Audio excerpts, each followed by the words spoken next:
Hello and welcome to this week's What's Hot. It is indeed the end of the first month of the second trading quarter, and apart from the extremes in temperature, the past 4 working weeks have indeed been driven by reactions to the earnings season, and that is very much a theme that's going to continue this week as investors digest the earnings from bellwether stocks including Apple, Alphabet, General Electric, General Motors, ConocoPhillips, McDonald's, Pfizer, the list goes on. But here in the UK, here is what the billboarders have been preoccupied by.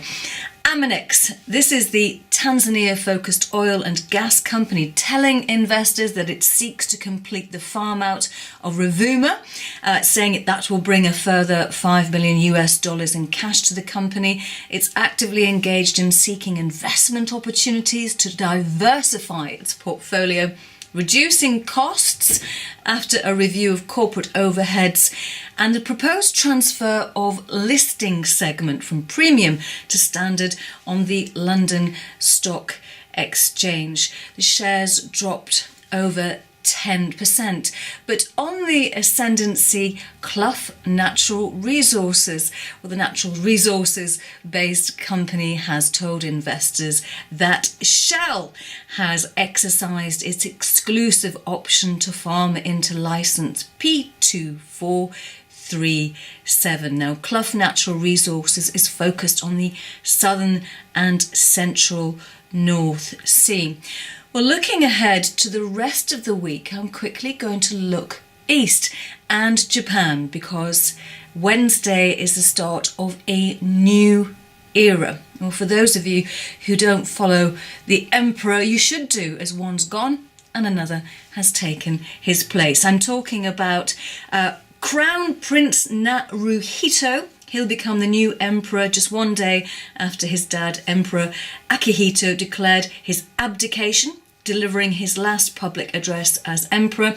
Now, Akihito was the first Japanese monarch to stand down in more than 200 years after saying he felt unable to fulfill his role because of his age and declining health. Well, Wednesday here in the UK, it won't be a new era for J Sainsbury because its proposed merger with Asda was blocked by the regulators due to competition concerns. But J Sainsbury seems to be living in hope, or it's in denial, because an animation about the proposed merger is still on its investor portal. Maybe they're just very proud of the animation. However, the merger is terminated. Also on Wednesday, trading statements from the high street, fashion and online retailer Next, and according to SpreadX O'Connor Campbell, he says that online will overtake store performance. Persimmon too giving a trading update. Who can remember way back in 2018 when the then chief executive insisted that he deserved his £110 million bonus because he had worked, I quote, very hard to reinvigorate the housing market. He stepped down. He's been replaced by insider chief executive, the new chief executive, Dave Jenkinson. Well, let's go to Thursday now and Q1 results from Royal Dutch Shell. And ahead of those results, recommended extracurricular material and content has been provided by the Motley Fool, which has released its research which pits Shell versus Exxon Mobil. And a trading update from Lloyds. Now, this section of the website used to be a conduit or a portal for all that was Brexit related. Now, that has diminished as of late. But let's have a look at the brokers' ratings for Lloyds, and we can see that Barclays has reiterated its overweight recommendation.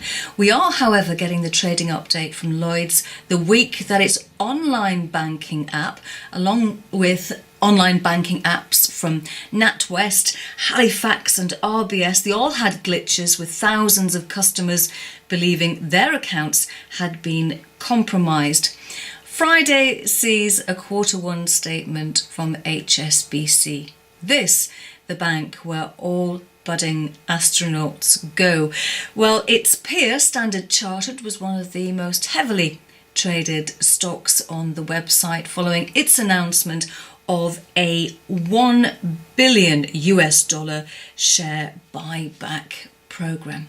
Okay, now in terms of programs, you still have time to register for the May 14th Natural Resources Investor Forum being hosted by the London South East Brigade, and you will get to hear from chief executives from Emerson, Alba Mineral Resources, Conda Gold, and the equity analyst Paul Miltreist.